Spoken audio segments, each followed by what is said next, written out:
welcome back to Zaf Channel guys.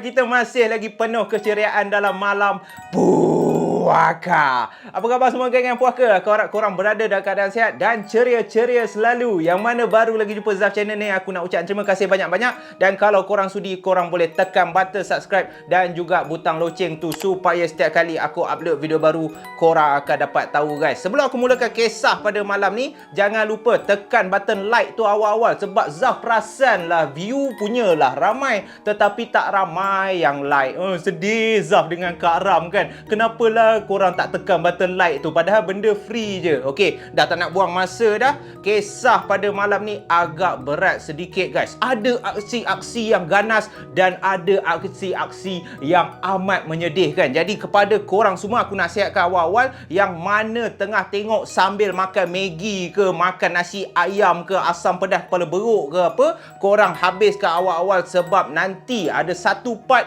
boleh buat korang lawyer tekak ni macam nak muntah macam tu kan. So tak nak lengah masa, kita nak teruskan guys ke seraman level pisang pada malam ni dalam malam puaka.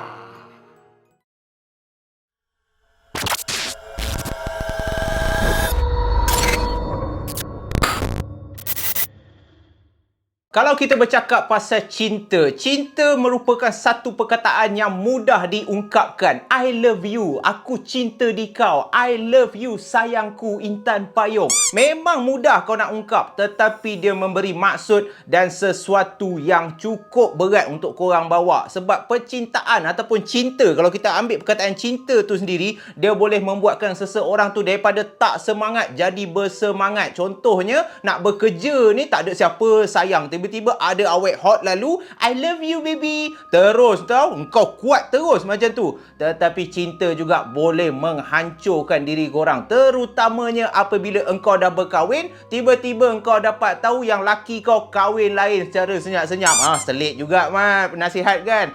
Jangan gosip, kita nak fokus tentang cerita pada malam ni. So bila aku bercakap pasal cinta, ada kena-mengena ke Zaf dengan cerita malam ni? Memang ada kena-mengena guys. Sebab keluarga yang bahagia memerlukan kasih sayang, iaitu cinta itu sendiri di antara adik-beradik, sesama suami isteri, sesama mak dengan bapa. Cinta itulah yang memberikan sebuah keluarga konsep ataupun satu kebahagiaan yang tiada penghujungnya. Alamak, tiba-tiba otak aku terfikir ayat memang susun cantik pada malam ni. So nak dijadikan cerita guys, kisah ni berlaku di Perlis, di mana keluarga Alan ni menetap di sana dan dikatakan Alan ni merupakan keluarga yang cukup bahagia. Dan Alan baru saja berusia 17 tahun ataupun berada di tingkatan 5, manakala Alan ni ada seorang adik perempuan yang bernama Ika, baru saja 14 tahun dan bersekolah di sekolah yang sama. Jadi dua beradik ni pergi ke sekolah yang sama. Pada awalnya Alan ni macam abang-abang yang lain, macam sesiapa antara geng puaka yang ada abang. Abang ni kita boleh anggap sebagai bapa kita yang kedua. Selain daripada bapa kita yang selalu menjaga anak-anak,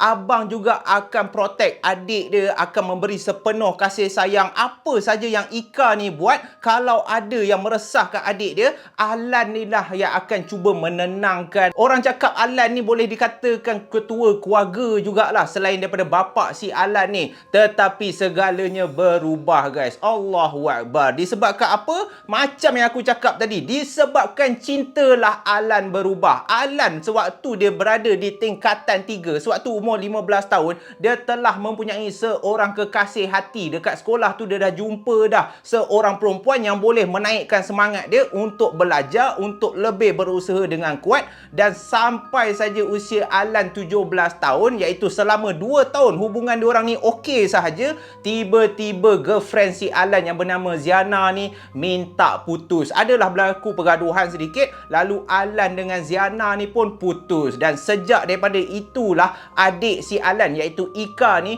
dah mula perasan dah abang dia pada awalnya yang penuh ceria dah mula muram. Yang dahulu kalanya suka melawak dah tak melawak, Tetapi bukan sahaja berubah daripada pendiam, abang dia dah mula cakap sorang-sorang. Alamak, Ika ni setiap malam waktu awal-awal Alan ni putus cinta, dia boleh dengar abang dia ni tak habis-habis menangis dalam bilik tu. Orang cakap merawat hati yang luka. Dan ada masanya Alan ni siap menyanyikan lagu-lagu klasik yang lama. Sebab apa? Sebab bilik Alan dengan Ika ni hanya bersebelahan saja. Kadang-kadang tu dah pukul 1-2 pagi, Alan ni masih menangis sambil menyanyikan lagu Patahlah Hati merajuklah diri. Ziana, kenapa kau tinggalkan aku, Ziana? Adakah kau nak bersama Awi? Yang tiba-tiba kan, bukan Ziana sembilu ke apa. Tetapi itulah rintihan oleh abang dia, si Alan ni. Dan disebabkan keluarga si Ika ni pun dah tak nak ambil pot pasal anak diorang, si Alan ni. Lalu Ika pun dah tak ada siapa dah tempat untuk dia mengadu. Yang dahulunya dia cukup kenal abang dia cukup rapat dengan abang dia. Sekarang ni hubungan dia orang dah agak renggang. Sebab apa? Sebab Alan ni lebih suka duduk dalam bilik sorang-sorang, bercakap sorang-sorang, menangis, menyanyi apa semua. Dan itu telah menyebabkan Ika rasa dia dah tak kenal dah abang dia. Dan nak bertambah teruk, dikatakan ada satu hari Ika ni perasan abang dia ni pergi ke halaman rumah dan abang dia kutip ataupun abang dia ambil bangkai-bangkai serangga. Tak kisah serangga apa dia jumpa, semut ke, lipas ke, belalang kunyit ke. Dan dia pernah nampak Alan ni ambil bangkai-bangkai serangga tu dan dia bawa masuk dalam bilik. Lalu Ika ni dah rasa pelik lah. Apa hal abang aku ni ambil serangga-serangga yang dah mati tu bawa masuk dalam bilik? Pada awalnya Ika ni dah mula fikir bukan-bukan dah. Abang aku dah mula makan serangga ke? Abang aku ni dah aku geram betul lah lidah ni. Jadi disebabkan Ika ni ada perasaan ingin tahu, di samping dia cukup risau tentang kondisi abang dia, adalah satu hari Ika cuba juga masuk secara perlahan-lahan sewaktu abang dia pergi sekolah. Sebab abang dia sekolah pagi, Ika ni sekolah petang. Jadi sewaktu abang dia pergi sekolah, Ika ni cuba masuk ke dalam bilik Alan ni. Dan alangkah terkejutnya Ika ni apabila dia dapati di seluruh ataupun di dalam bilik Alan tu begitu banyak bekas-bekas ataupun botol-botol kosong yang berisi bangkai-bangkai serangga yang abang dia ni ambil. Abang dia susun je. Botol ni ada belalang kunyit, botol ni ada kumbang hitam, botol ni ada lipas, ada cicak. Dia susun dekat birai-birai katil, dekat birai-birai tingkap tu kan. Lalu Ika pun dah meremang satu badan dah. Sebab bagi dia, ini bukan perangai abang dia. Setahu aku kenal abang aku. Abang aku takkan buat perkara yang jijik macam ni. Dan lagi merisaukan si Ika ni apabila perangai si Alan ni makin menjadi-jadi. Bukan sahaja daripada segi suka kumpul kumbang-kumbang ataupun serangga-serangga yang mati, Alan ni dah mula sanggup membuat perkara yang di luar kotak fikiran seorang manusia yang waras, guys. Ika ni merupakan seorang gadis ataupun seorang adik yang amat penyayang, yang amat manja. Jadi apabila perubahan abang dia si Alan ni dah begitu drastik, Ika ni pun kadang-kadang adalah menangis, mengenang nasib. Kenapalah abang aku lepas putus cinta terus gila macam ni kan? Tak boleh ke abang aku ni kuat semangat? Sebab aku kenal abang aku si Alan ni, dia bukanlah orang yang mudah putus asa, yang mudah putus harapan. Tetapi percintaan dia dengan Ziana ni memang memberi impak yang begitu besar. Jadi disebabkan itu, Ika ni pun cubalah memelihara seekor kucing. Kucing jalanan je yang dia jumpa kat luar rumah, yang dia namakan Cok Cek. Banyak-banyak nama. Kenapalah nama kucing tak begitu indah? Kenapalah Cok Cek? Ika ni pun kadang-kadang aku pun pelik jugalah. Tetapi tak apalah kan. Dah dia suka, dia rasa nama Cok Cek tu comel ke, so dia belalah Cok Cek ni. Dan kucing ni berwarna oren. Kucing oren kau tahu je lah,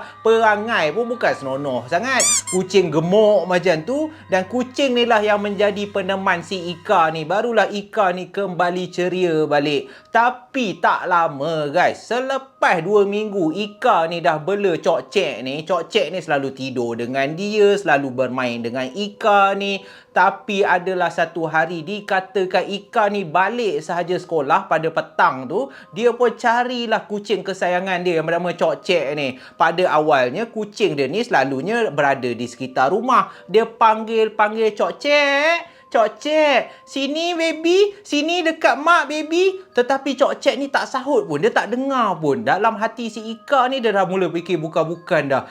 Mana Cok Cek ni? Selalunya Cok Cek ada dekat sekitar rumah je. Takkan dia lari? Alah, kenapa dia lari? Mungkin dia lari sebab dia stres kot. Aku namakan dia Cok Cek. Macam-macam si Ika ni fikir. Disebabkan risau macam tu, cari punya cari.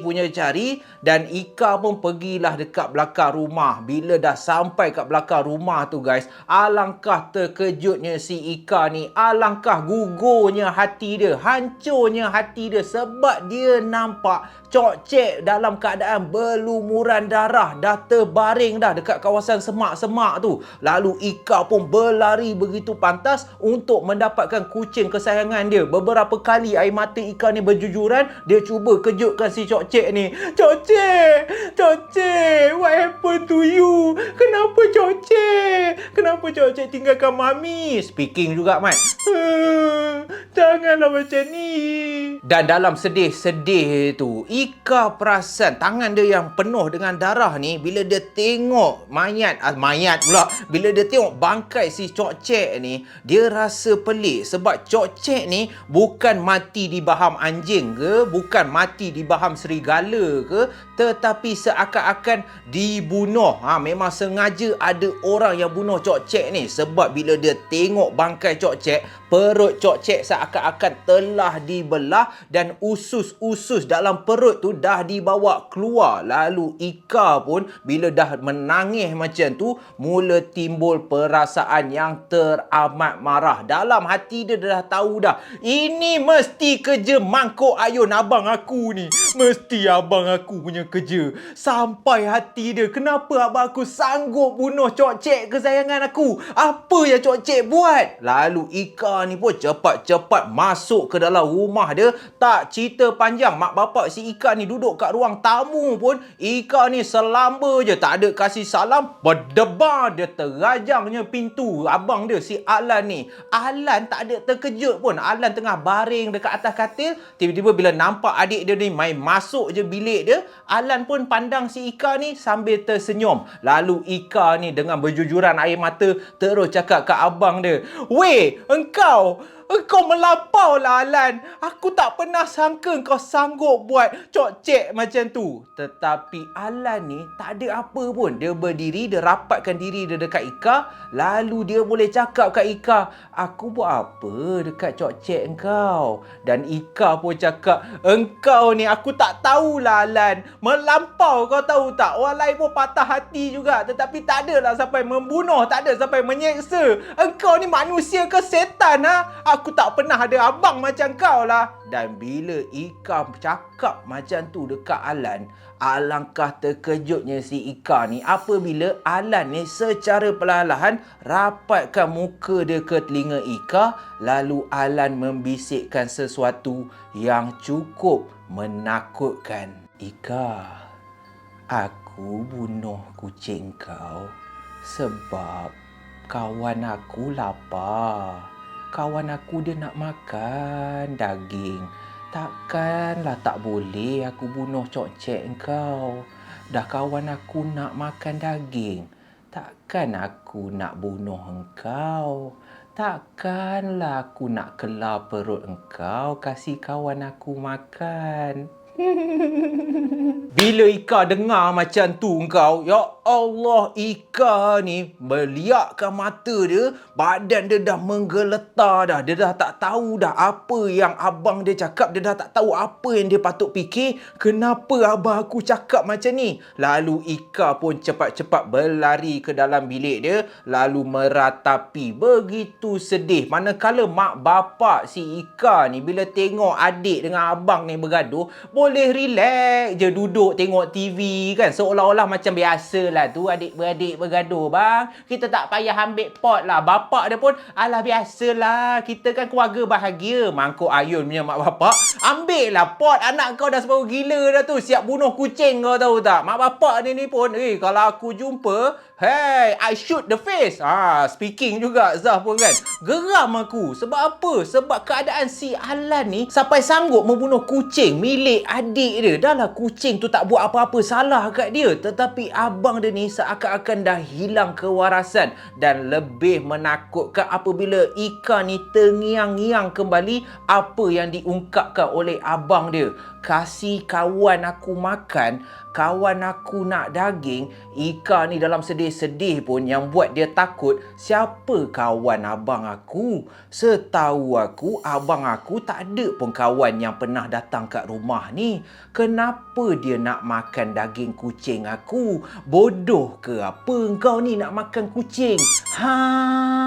Disebabkan perangai Alan ni dah makin lama makin menjadi-jadi, makin menakutkan si Ika ni. Jadi Ika ni pun mulalah mencari Tuhan. Apabila seseorang manusia itu ditimpa masalah, pada masa itulah Tuhan menjentik hati mereka untuk mereka rapatkan diri dan mula meminta pertolongan daripada Allah Subhanahu Wa Taala. Itulah petikan kata-kata mutiara daripada Ustaz Mustaqim guys, yang aku ambil untuk aku sampaikan sedikit pengajaran dalam kisah pada kali ini. So Ika ni pun setiap malam Jumaat dia akan mula membaca Quran di dalam bilik dia. Disebabkan dia rasa mak bapak dia pun tak boleh membantu abang dia yang dah makin gila tu, Ika ni pun cuba menenangkan hati dia apabila dilanda musibah, apabila dilanda kesedihan, dia pun membaca Quran. Tetapi dalam 2 minggu dia baca Quran, tiba-tiba adalah satu malam ni, dikatakan malam Jumaat macam biasa juga, sewaktu dia sedang membaca Quran pada pukul 9 malam di dalam bilik dia seorang diri, ibu bapa si Ika ni pun dah masuk tidur.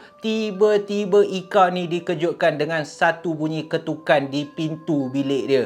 Tak tak tak tak tak tak tak tak tak tak. Pada awalnya Ika ingatkan mak bapak dia yang ketuk. Jadi Ika ni pun berhenti sekejap bacaan Quran dia. Dia pun pergi nak buka pintu. Dan sebaik dia buka pintu, alangkah terkejutnya si Ika ni. Yang berada di depan pintu dia bukanlah mak bapak dia, tetapi abang dia yang psycho ni, Alan, yang berdiri di depan pintu bilik dia sambil tersenyum. Lalu Ika ni pun dalam hati dia, alamak, apa yang makhluk ni nak? Apa yang abang aku ni nak? Sepanjang dia jadi tak betul ni, tak pernah sekali pun dia datang dekat bilik aku. So malam ni, waktu aku tengah baca Quran pula, apa hal yang dia tercegat depan pintu aku ni? Lalu Ika pun tanyalah abang dia, engkau nak apa ni?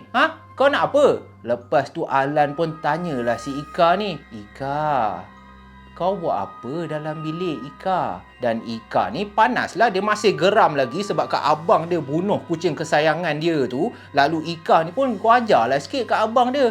Peduli apa engkau, aku buat apa pun. Alah, selama ni kau macam kisah pula aku buat apa. Ni bilik aku lah, suka hati aku lah. Sekarang ni aku tanya kau nak apa ni? Dan alangkah terkejutnya Ika ni apabila abang dia tak memberi sebarang reaksi pun. Alan ni hanya tersengih je, hanya tersenyum je memandang adik dia, seolah-olah adik dia tengah marah dia, tapi dia macam tak ada perasaan tau. Lalu Alan ni pun cakaplah dekat Ika ni, Ika, kau baca Quran Aku tak kisah Ika kau nak baca Quran. Memang aku tak kisah. Merdu sangat suara kau. Cumanya, boleh tak kalau kau nak baca tu, kau baca perlahan sikit. Bukan apa. Kawan aku tak sukalah dengar kau baca Quran. Dan Ika pada masa tu dah tergamam dah. Kawan lagi. Apa yang Alan ni maksudkan? Lalu Ika pun kumpul semangat dia. Dia cuba memberanikan diri dia pada masa tersebut. Walaupun badan dia dah terketar dah ni. Jari dia dah gigil. Dia tanya juga abang dia. Weh gila, apa yang kau cakap merepek ni? Siapa yang tak suka? Kawan mana ni? Masa bila pula kau ada kawan? Lalu abang dia pun cakap dekat Ika, aku tak kisah kau nak baca Quran. Kalau kau tak nak dengar cakap Aku takut nanti kawan aku ni suka engkau. Kalau kau nak baca, kau bacalah. Aku tak kisah pun. Tapi jangan salahkan aku kalau kawan aku nak tidur dengan kau. Okey, dik? Lalu Ika ni bila dengar abang dia cakap macam tu, Ika ni tak cerita banyak dah. Dia dah tak berani dah nak balas percakapan abang dia. Bagi Ika, abang dia ni memang betul dah gila dah. Lantak dah mula cakap merepek. Lalu Ika pun tutup pintu dia secepat yang boleh. Dia dah tak nak tengok dah abang dia yang menakutkan tu. Lalu Ika pun sambung balik baca Quran, tetapi dia dah tak boleh fokus dah sebab dia dah tengiang-ngiang dah. Abang dia tak jawab soalan dia. Siapa kawan kau ni? Apa hal pula engkau nak benarkan kawan kau tidur sebilik dengan aku pula? Weh, aku ni adik kau lah labau.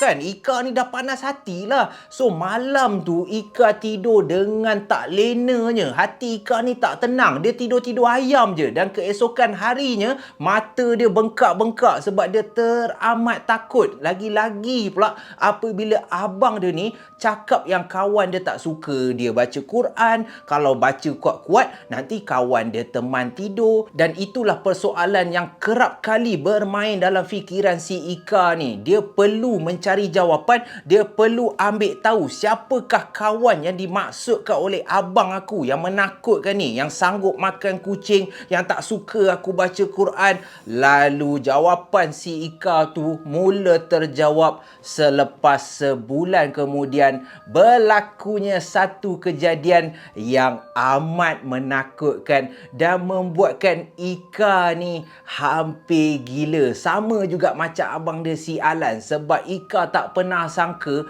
rupa-rupanya kawan yang dikatakan oleh si Alan ni bukanlah seorang manusia. Sewaktu Ika sedang tidur di dalam bilik dia, tiba-tiba dalam lena-lena tu Ika terdengar seakan-akan bunyi ada orang alih perabot. Pada awalnya dia ingat kemungkinan abang dia si Alan ni lah, ataupun mak bapak dia ke tolak-tolak perabot ke. Tetapi dia rasa pelik juga. Sekarang dah pukul 12 lebih. Dan bila dia amati bunyi tu, tiba-tiba Ika ni terus buka mata dia. Daripada lena tu, daripada tidur-tidur ayam tu, dia buka mata dia. Dan dalam suasana bilik yang gelap tu, dia cuba dengar bunyi ni datangnya daripada mana kan. Dan bila Ika ni cuba juga perhatikan sekeliling bilik dia, alangkah terkejutnya Ika ni betul-betul di bawah meja makeup ataupun di bawah meja bersolek dia ada satu ruang kecil. Dan di ruang kecil itulah Ika ternampak ada seakan-akan seseorang ataupun satu lembaga yang bermata merah, yang bergigi tajam, tengah duduk mencangkung guys, sambil memandang ke arah si Ika yang tengah lena tidur atas katil ni. Dan sebaik saja Ika nampak lembaga tu tengah mencangkung kat bawah meja solek tu, Ika ni tak buang masa lah. Dia pun baru 14 tahun, dia menjerit sekuat hati. Lalu itu telah menyebabkan kedua mak bapak si Ika ni meluru masuk ke dalam bilik dia untuk tenangkan si Ika ni. Dan sewaktu mak bapak dia cuba tenangkan si Ika di atas katil tu, Ika dah mengalir air mata dah. Berulang-ulang kali Ika cakap ada lembaga, ada lembaga. Dia nampak ada susuk tubuh tengah tengok dia tidur. Mak bapak dia tak faham pada awalnya. Tiba-tiba abang dia si Alan ni mula masuk ke dalam bilik. Dan Alan ni dengan selamba badak macam tak ada masalah pun terus cakap dekat Ika dan kedua mak bapak si Ika ni, "Alah mama, ayah, Ika ni mimpi je tu. Alah biasalah budak-budak kan. Kadang-kadang Ika ni kita tahulah dia kan nakal. Mesti terbawa-bawa lah dalam mimpi. Tak payah risaulah. Alan rasa Ika ni tak ada apa. Betul tak Ika?" Sambil tersenyum ke arah Ika. Dan Ika sempat memandang muka Alan ni. Dan Ika tahu ini semua mesti kerja abang dia. Mesti tak ada orang lain. Dan kalau korang nak tahu, si Alan ni yang biadabnya depan mak bapak, dialah macam malaikat pijak semut tak mati. Sebab itulah mak bapak dia tak pernah pun ambil serius, tak pernah pun ambil tahu segala rintihan, segala yang dikatakan oleh Ika ni. Sebab Alan ni, bila depan mak bapak je, waktu tengah tengok TV ke, Alan ni macam tak ada apa-apa. Dia macam normal je. Dia macam seorang anak yang cukup baik, seorang abang yang menjaga adik dia dengan penuh kasih sayang. Tetapi sebenarnya hanya Ika sahaja yang tahu yang abang dia ada menyembunyikan sesuatu. Dan itu bukan kali pertama Ika nampak susuk tubuh yang menakutkan. Pernah juga sewaktu Ika tengah baca Quran di dalam bilik dia, tiba-tiba Ika ni waktu dia tengah duduk bersila baca Quran tu, dia rasa seolah-olah macam ada seseorang yang tengah perhatikan dia baca Quran di belakang dia tau. Lalu Ika ni pun hanya menggunakan hujung mata dia cuba tengok belakang dia, dan alangkah terkejutnya si Ika apabila dia nampak lembaga yang sama bersusuk tubuh hitam, bermata merah dan bergigi tajam tengah duduk mencangkung di belakang dia. Dan setiap kali dia baca Quran tu, benda tu ikut dia baca guys. Seolah-olah bunyi dia macam ni, Bismillahirrahmanirrahim. Dan susuk tubuh hitam tu pun ikut dia baca, Bismillahirrahmanirrahim. Jadi bila dah macam tu, Ika ni melompatlah ke atas katil. Tak bacalah Quran kan. Terus selubung menggigil. Yang dia tahu hanyalah istighfar je. Ika ni beristighfar, baca apa surah yang dia tahu, dan dia masih lagi boleh dengar lembaga ni gelakkan dia.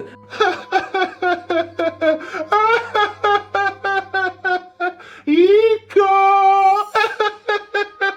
Dan disebabkan kejadian itulah Ika ni hampir gila. Ika ni stres. Dia dah tak boleh fokus study. Malam dia dah tak tidur dengan lena. Bagi si Ika ni, nak tak nak dia tak boleh harapkan mak bapak dia. Dia kena juga cari bukti. Dia kena juga cari jawapan. Apa yang menyebabkan gangguan di rumah dia ni hanya berlaku kepada dia, bukan kepada kedua ibu bapa dia. Kenapa asyik Ika sahaja yang sering kali diganggu oleh makhluk hitam yang hodoh, oleh lembaga yang amat menakutkan ni? Dan disitulah bermulanya titik permulaan sebagai detektif.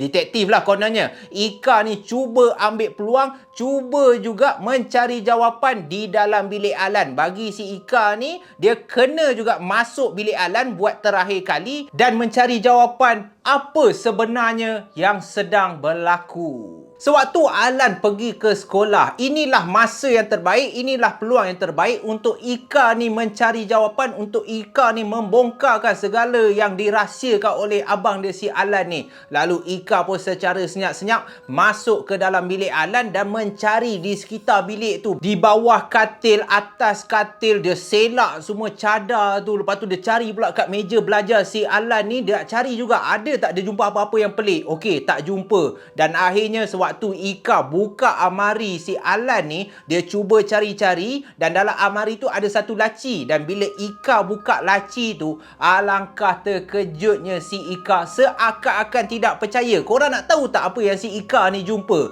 Dia jumpa dekat dalam laci tu ada gambar diri dia sendiri. Gambar si Ika ada dalam 10 keping dalam laci tu. Dan gambar tu semuanya menunjukkan Ika ni sedang tidur. Dan dalam hati Ika, alangkah hancur, alangkah takutnya dia. Macam mana abang aku boleh ada gambar aku tengah tidur dalam bilik? Ya Allah, abang aku tergamak ambil gambar sewaktu aku sedang tidur. Lalu Ika pun ambil ke semua gambar tu. Air mata Ika ni dah mengalir dah, sebab dia tak percaya yang abang dia, yang dia percaya, yang dia sayang, yang dia rasa abang dia cukup untuk menjaga dia, rupa-rupanya abang dia hianati keluarga sendiri. Lalu Ika pun cepat-cepat ambil gambar tu dan tunjukkan dekat ibu dia. Ika ni waktu ibu dia tengah makan kat dapur, Ika ni terus campak kat atas meja sambil berjujuran air mata. Mak si Ika ni pun dah terkejut. Lalu mak si Ika ni tanya Ika, apa benda ni? Apa hal gambar kau tengah tidur banyak ni? Dan Ika pun menerangkanlah dekat mak dia, selama ni mak tak percaya. Selama ni mak terlalu sayangkan abang sampai mak tak percaya cakap anak mak Ika ni. Sepatutnya mak percaya cakap Ika. Benda ni lah yang Ika cuba terangkan, tetapi mak dengan ayah tak pernah langsung kisah pasal diri Ika. Ika ni anak perempuan mak tau. Ika ni yang patut takut, bukannya abang Alan tu. Dan bila dah Ika terangkan dengan penuh emosi tu, mak si Alan ni pun terus bagi tahu bapak je. Dan bapak si Ika pun dah terkejut dah. Dia tak pernah sangka ini rupanya apa yang cuba anak aku sampaikan. Memang betul anak lelaki aku Alan ni dah tak betul tergamak. Dia ambil gambar adik dia sendiri yang sedang tidur dan simpan di dalam bilik. Apa yang dia nak buat dengan gambar tu? Dan disebabkan itulah sewaktu Alan ni balik daripada sekolah, mak bapak si Alan ni dah tak cerita banyak dah. Terus heret Alan ni ke ruang tamu dan bapak dia memarahi si Alan, suruh Alan ni terangkan juga, apa yang kau buat ni? Allahu Akbar. Ayah tak pernah ajar kau buat macam ni dekat adik-beradik kau sendiri. Apa yang kau gila pergi ambil gambar adik kau, sedang tidur? Kau ni fikir apa? Aku baik kau bagi tahu. Kalau tak aku terajang kau sampai mati sekarang ni, Alan. Lalu Alan pun tak ada reaksi juga, guys. Dia tak ada takut, dia tak ada macam risau ke apa. Dia boleh tersengih, dia boleh dengan tenang cakap dekat mak bapak dia. Alah, kenapa ayah marah sangat ni? Alan ambil gambar dia tidur je. Kan Alan sayang adik. Ika pun tak payahlah takut sangat. Gambar tu abang simpan je. Tak boleh ke ayah? Tak boleh ke mak? Ika, abang nak gambar tu sebab abang rindu adik. Salah ke? Dan disebabkan jawapan Alan yang tak boleh diterima di akal tu lah, dengan tengok Alan ni dengan tenang je jawab, telah membuatkan bapak si Alan ni tak fikir panjang. Bagi bapak dia, na'uzubillah, aku rasa engkau ni tak betul, Lan. Aku rasa engkau ni perlukan bantuan. Ini bukan diri engkau ni. Ayah kenal kau. Ayah dia pun dah menangis dah. Ayah tak sangka anak ayah boleh perlakukan keluarga sendiri macam ni tau, Alan. Tak apa, ayah akan cuba dapatkan bantuan. Lalu ayah dia pun tak lengah masa, terus call dan panggil seorang perawat yang boleh menyembuhkan anak dia si Alan ni. Bapak dia tak nak putus asa. Bagi bapak dia, aku perlu selamatkan anak lelaki aku. Aku perlu jawapan kenapa anak lelaki aku sampai jadi macam ni. Dan perawat pun datang ke rumah si Alan, dan perawat ni lah yang cuba memberikan jawapan yang sebenar kepada keluarga si Alan dan juga geng puaka sekalian. Bila cinta didusta, hati mula gelisah, hilang kekasih hati, hidup jadi merana, terpaksa menahan. Allahu Akbar. Merdunya suara Ustaz. Puji sendiri, nampak? Assalamualaikum warahmatullahi wabarakatuh. Anak-anak geng puaka sekalian, alhamdulillah Ustaz lagi sekali muncul untuk menceritakan kejadian apa yang berlaku kepada keluarga si Alan ni. Mungkin ramai yang tertanya-tanya, macam mana pula Ustaz Mustaqim tak habis-habis muncul? Takkanlah tak ada orang lain kan? Begini anak-anak, jangan gelabah sangat. Ceritanya macam ni. Ustaz sebenarnya balik ke kampung Ustaz dekat belah Kedah Alostak sana tu. Lepas tu Ustaz bawalah keluarga Ustaz berjalan-jalan sampai ke Perlis. Dan bila sampai Perlis, tengah kita duk makan daging harimau menangis apa semua tu, tiba-tiba phone Ustaz berbunyi. Daripada siapa? Keluarga si Alan ni. Bapak dia Ustaz dengar Allahu Akbar dan menangis-nangis minta tolong Ustaz, tolonglah tengokkan si Alan. Dan dikatakan anak dia ni dah jadi gila. Tetapi bapak dia tak puas hati. Bapak dia rasa ini mungkin ada kaitan dengan alam-alam mistik. Lalu Ustaz Mustaqim pun datanglah ke rumah keluarga si Alan ni. Dan Ustaz sendiri menyaksikan yang Alan ni seorang anak Alhamdulillah memang baik, tetapi ada sedikit masalah. Masa Ustaz datang tu, Alan ni tenang sahaja. Bila Ustaz masuk, Alan ni siap sempat tanya Ustaz, "Ustaz, apa khabar? Ustaz datang sini nak apa sebenarnya? Macam mana Ustaz Mustaqim juga yang datang sini? Nak kacau hidup saya ke?" Bila Ustaz dengar dia cakap begitu tenang, Ustaz pun tenanglah juga. Dia tak macam kes yang sebelum ni ada kerasukan ke apa. Ustaz tengok Alan ni tenang je. Daripada awalnya Ustaz rasa tak ada apa budak ni. Siap cakap kat bapak si Alan ni kan. Saya rasa dia ni tekanan perasaan je, cik. Kenapa cik rasa dia ada kena mengena dengan benda mistik? Tetapi bila diterangkan oleh adik dia si Ika ni, pernah nampak lembaga hitam. Lembaga hitam ni dia nampak dekat dalam bilik. Kadang-kadang mencangkung, ganggu dia baca Quran. Dan ada masanya lembaga ni siap tidur bersama dia. Himpap dia tidur sampai adik dia si Ika ni tak boleh bernafas. Jadi bila Ustaz dah dengar penerangan panjang lebar macam tu, Ustaz pun dah tahu dah langkah apa nak ambil. Lalu Ustaz pun cubalah membacakan beberapa ayat ruqyah dan barulah Ustaz perasan Alan ni daripada seorang budak yang sopan santun baik dah elok dijadikan menantu, tiba-tiba dah naik hantu. Bukan menantu tetapi hantu. Alan ni dah mula marah kat Ustaz. Dia tak habis-habis cakap kat Ustaz, Ustaz, senyaplah, senyap. Sakitlah telinga aku. Kawan aku tak sukalah kau baca. Kenapa kau datang sini ya?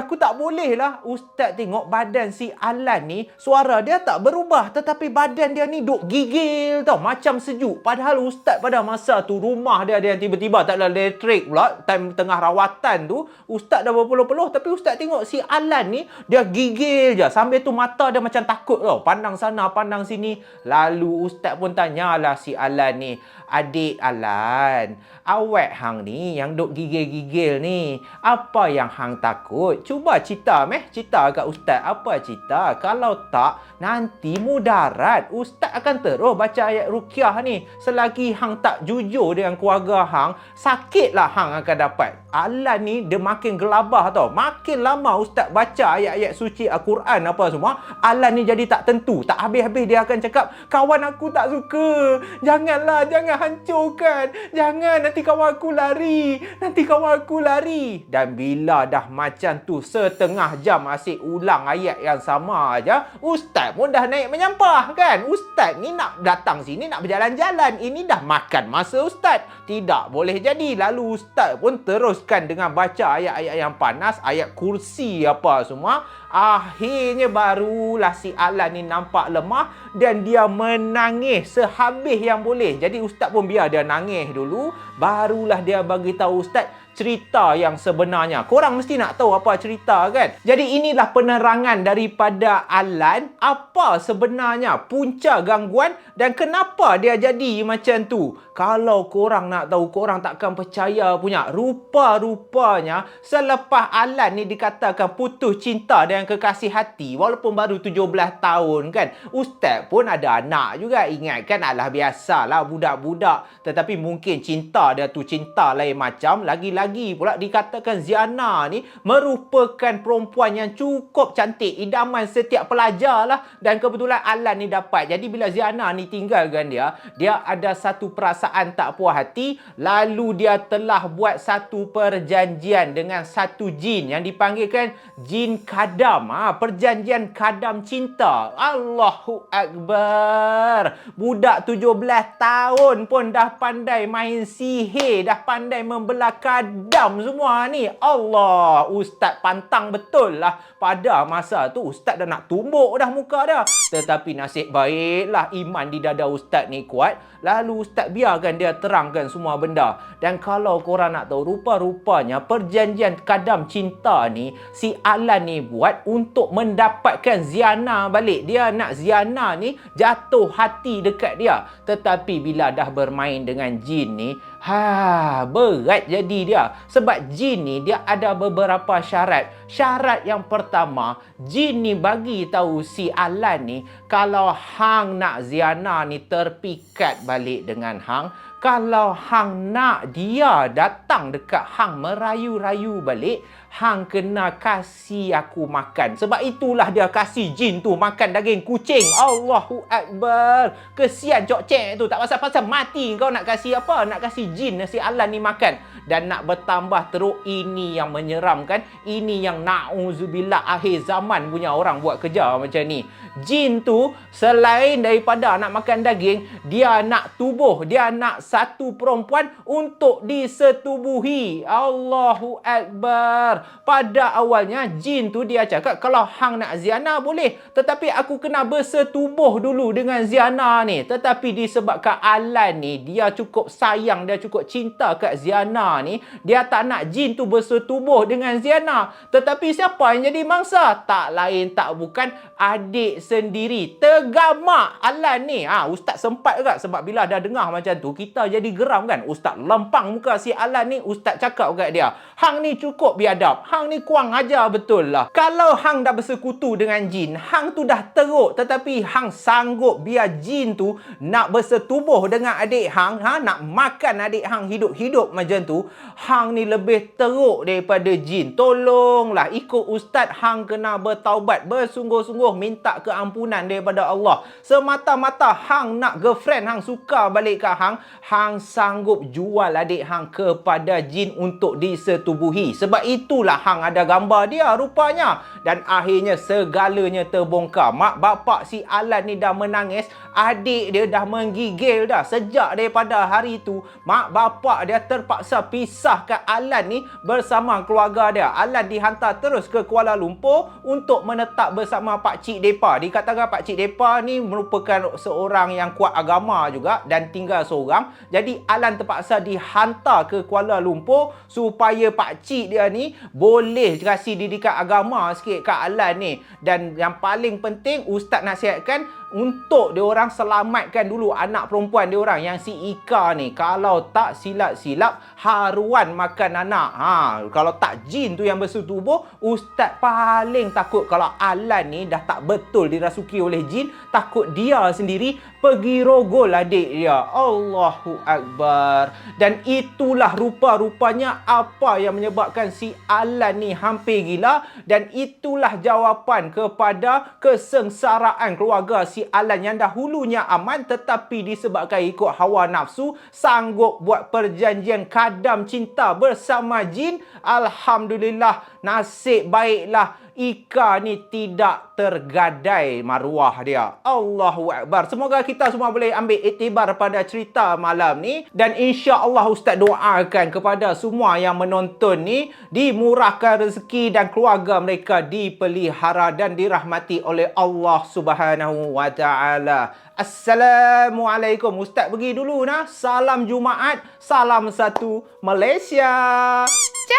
Jadi itulah saja kisah untuk malam ni. Tiba-tiba Ustaz ada lagi. Allahu Akbar. Ustaz cari Zaf, tak tahu kat mana. Tak apalah, Ustaz lah buat intro. Jadi itulah saja kisah untuk malam ni berkenaan si Alan yang sanggup bersekutu dengan jin semata-mata untuk dapatkan balik kekasih hati. Banyak pengajaran yang kita boleh ambil dalam hiburan, dalam keseraman tu. Yang paling penting ambillah iktibar, supaya iktibar tu boleh menjadi pedoman hidup kita sampai bila-bila. Jadi itu saja bagi Ustaz untuk malam ni. Ustaz pun tak reti juga, dan Ustaz pun dah nak terus dah pergi ke Perlis, sambung balik makan daging harimau menangis tu. Yang paling penting jangan menangis no. Okey, kita jumpa lagi di episod yang akan datang insya-Allah. Assalamualaikum. Stay safe, stay healthy guys. Malam puaka.